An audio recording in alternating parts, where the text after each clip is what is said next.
You need to weaponize the Hex Tech soon. You're the only one I can trust with this, Jinx.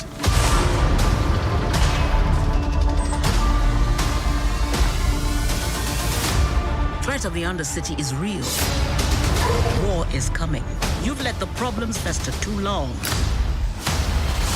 I need you, now more than ever. I want to make Silco pay. I want in. You're not a vigilante. You don't know anything about me. What have you done with my sister? I've freed her. Jinx is more than I ever imagined. Hello and welcome to this What Do You Want to Watch Spoilercast for Act 3 of the League of Legends animated series, Arcane. I'm Ashley Hobley. Joining me today, Dylan Platt. Happy to be here to discuss this final 3 episodes and the confirmation. Let's not beat around the bush. Confirmed season 2.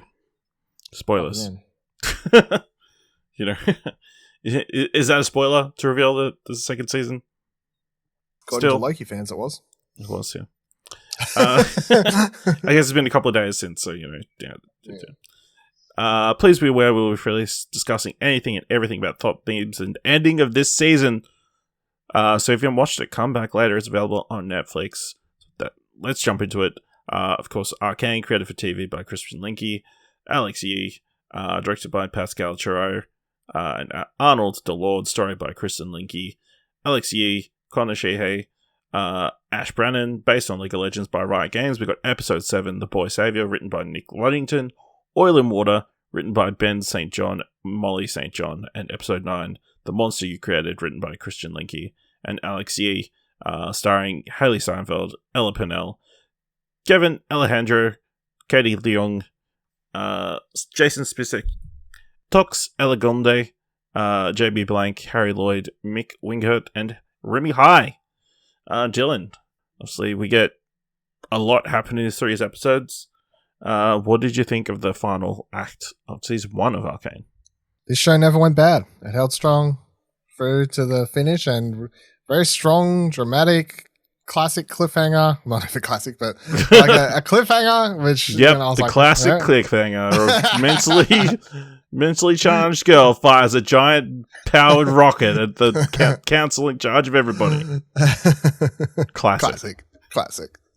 But yeah, I mean, they just had like a supercharged run, final 3 episodes right up to that moment. I remember when the credits started rolling, I was like, yeah, all right, fuck yeah, let's, you know, like, you did it. Good job, you done it. And look, everyone keeps giving props to Riot Games. It's like, fuck Riot Games. Like, all props to animation studio, the voice cast, and the directors. Like, I understand it's based on their game, but like, let's not. I mean, give the. I know they're involved, but like, let's make sure we're giving props to the right people. So, yeah, absolutely. Who's Full Teach, a French animation studio based in Paris. So yeah, team over there did amazing work. Even at like the start of this episode, where they've got like the different animation style for like the Echo versus Jinx thing. Yeah, that looked really cool. So yeah, I really enjoyed these episodes. You know, again, kind of got a conclusion. I feel like this season was definitely the story of Silco when you think about it, and like his reign at the top of Zorn, and that kind of stuff. But you know, and definitely setting up potential war between the underworld and the top side for next season. Well, when we came into the show, everyone was like, oh, it's a Jinx origin story show. Not really. Yeah. It's the Zorn origin story show that happens to involve a bunch of characters who are involved in that. But like primarily the show is about Piltover and Zorn and how they come about being separate. I mean, spoilers, how they come about being separate entities, places. Because in League of Legends lore, Zorn it has its separate, like it's considered separate. It has its own people and that kind of stuff. Yeah. But yeah, lots of cool stuff. Obviously, we got Echo, grown-up Echo.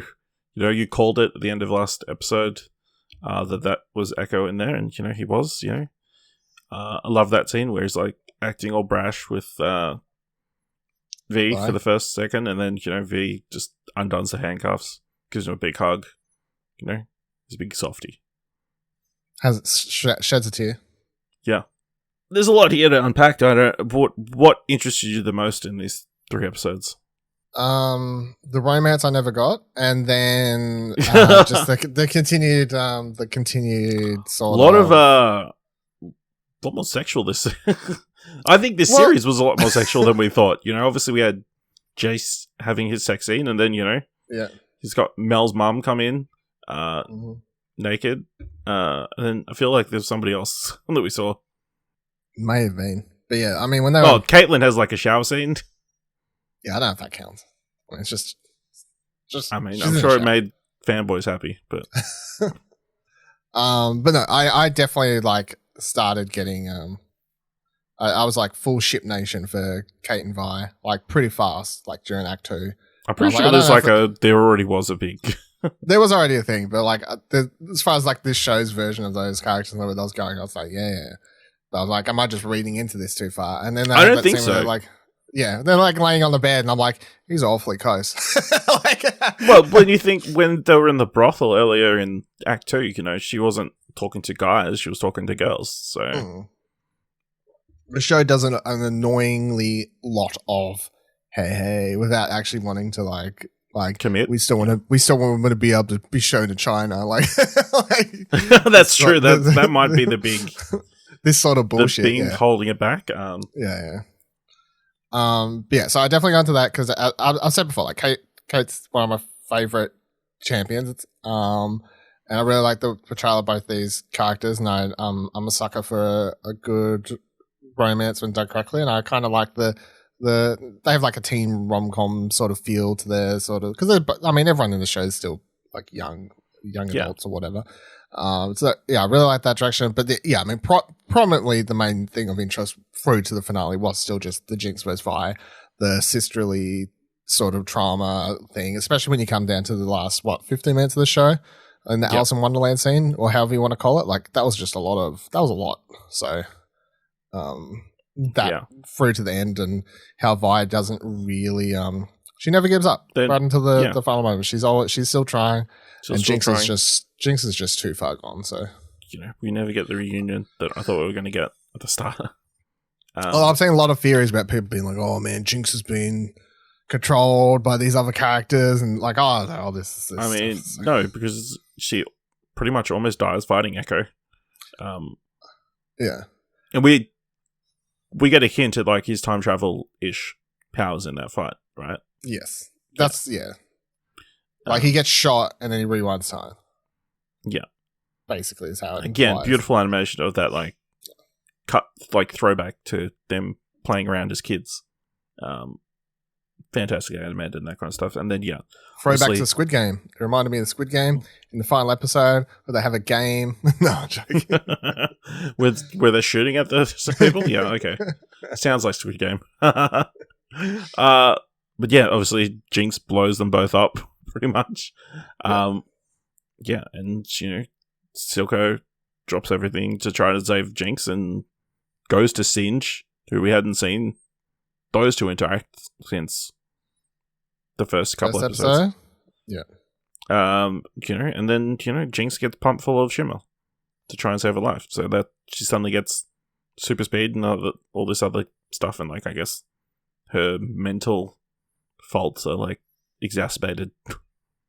She's now got her powers, the little powers she has that are in the game, other than just shooting big fucking great rockets. Reveal of like her behind Caitlin in that second episode final shot. That's scary. That was scary. Lots of cool moments. Horror movies and that kind of stuff. Because we got Victor and Jace still doing their council things and that kind of stuff. Jace just forging hammers, with his shirt off. Again, very sexy. But obviously Victor like repairs himself kind of, but sacrifices the girl who's had a crush on him this entire time in doing so. Not on purpose, but not on purpose. Yeah, so what? He definitely feels bad about it. So yeah, is this closer to the Victor that we know from? So again, like I just don't know how much the spoilers or it's like ruins it for the show. But so Victor, and they didn't go there. They haven't fully gone there in this season. Obviously, there's still a lot for Victor to go through before he ends up where he is. But yeah, Victor becomes a lot more of the direction he's headed in. Like he becomes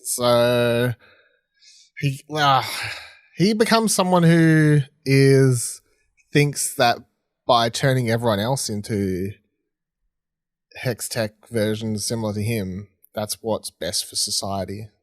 Yeah, okay. So he goes down that deranged direction? Yeah. Yeah. Okay. Which doesn't imply, from the ending, it's like, both him and Jace seem like they go, no, we've been going down the wrong path, Yeah, which is, but then they're about to be blown the fuck up, so. Yeah, that's true. They're about to be blown the fuck up, which completely changes their perspective on everything, apparently. They're literally voting on letting Zorn have their freedom as a rocket's about to hit them. And everyone says yes. It's like so terrible. Like watching that scene and just the intercut of the rocket, Vi and Kate just staring up, like being like, oh my fucking God. And the rocket, and then just intercut with everyone in the council being like, yes, yes, yes. And being like, oh my God, they just got the vote. Like they were going to give Zorn their freedom in a peaceful manner. And now, this rocket's just about to hit them. It's like, oh my fucking God. Like it's just that thing where you're like, you feel bad because Jinx is doing all this horrible stuff, but you just also always chase that feeling of being like, she's redeemable.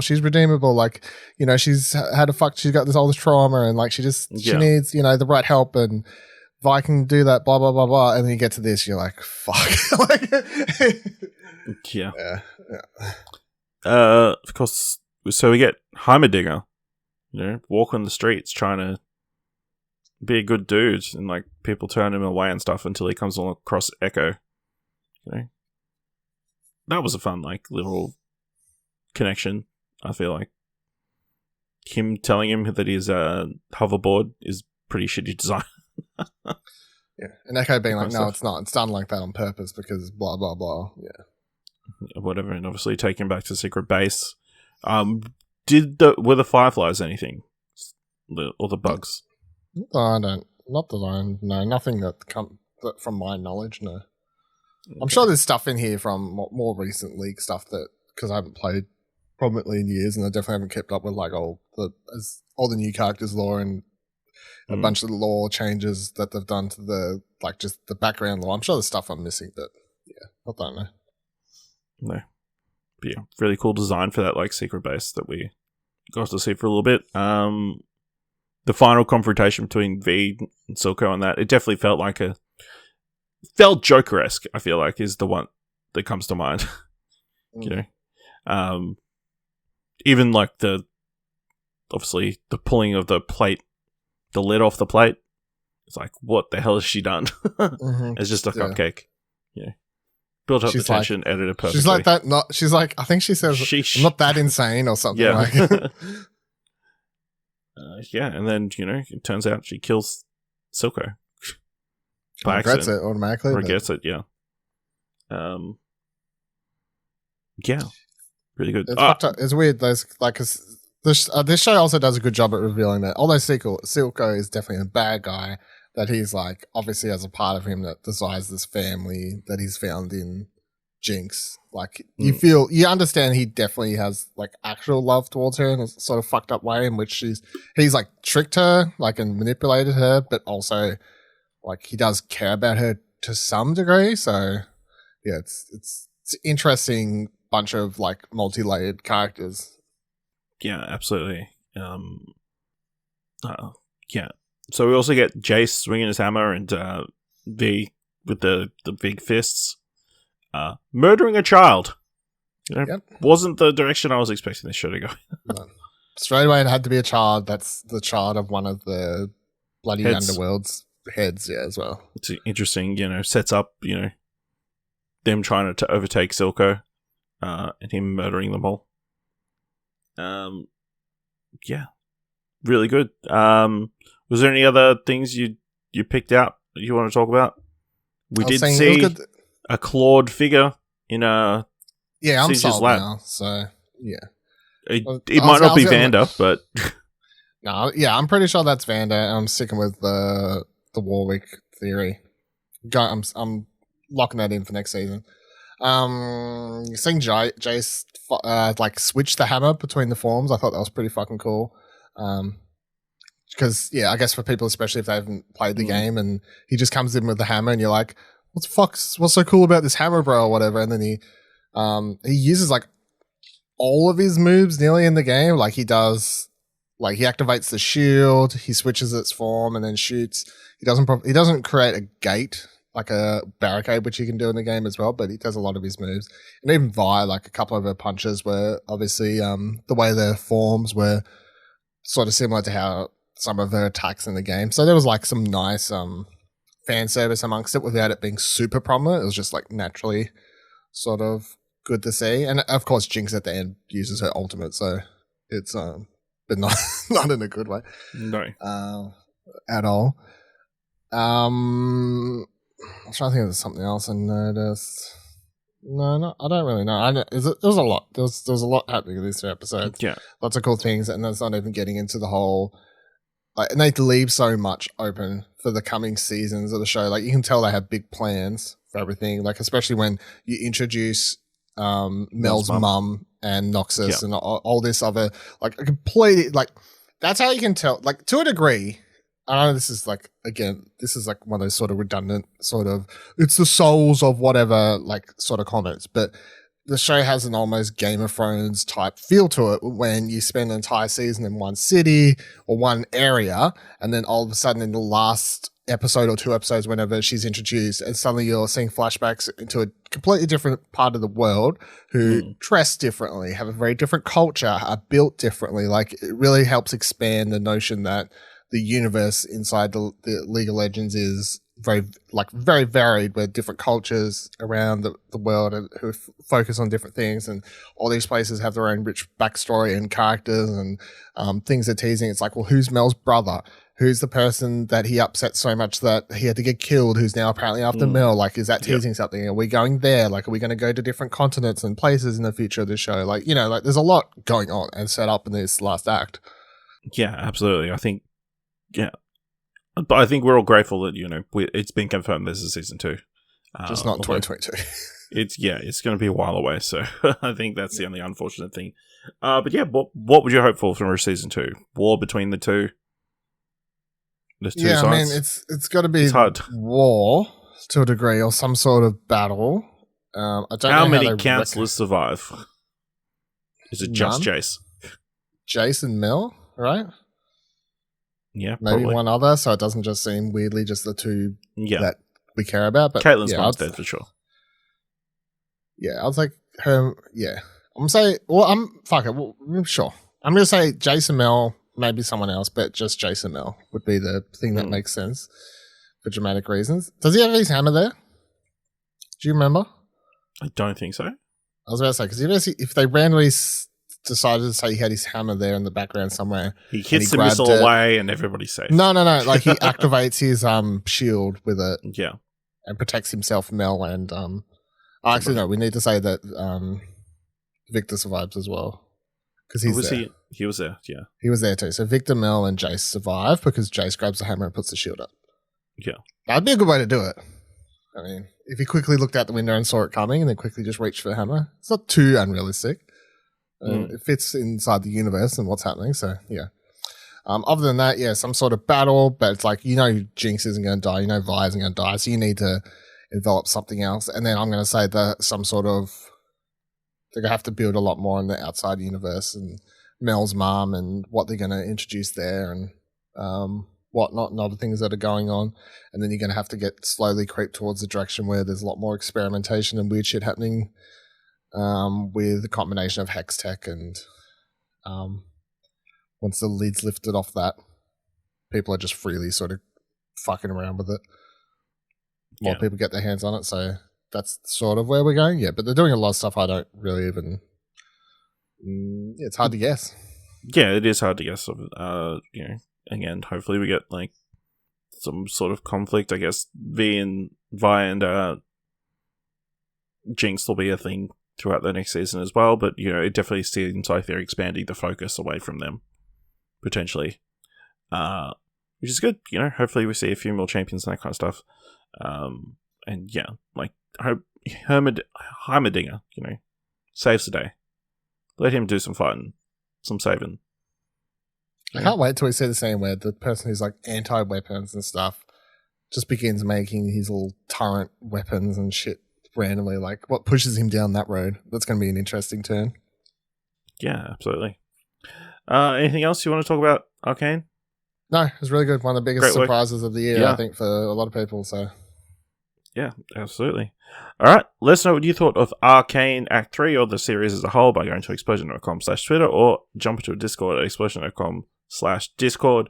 If you want to help us out here at What Do You Want to Watch, leave us a review on Apple Podcasts or on Podchaser or tell people about the show. And if you like this episode and thought it was worth $1, head on over to our Ko-fi page at explosion.com/support. Thank you very much for listening. Until next time, keep watching stuff, I guess.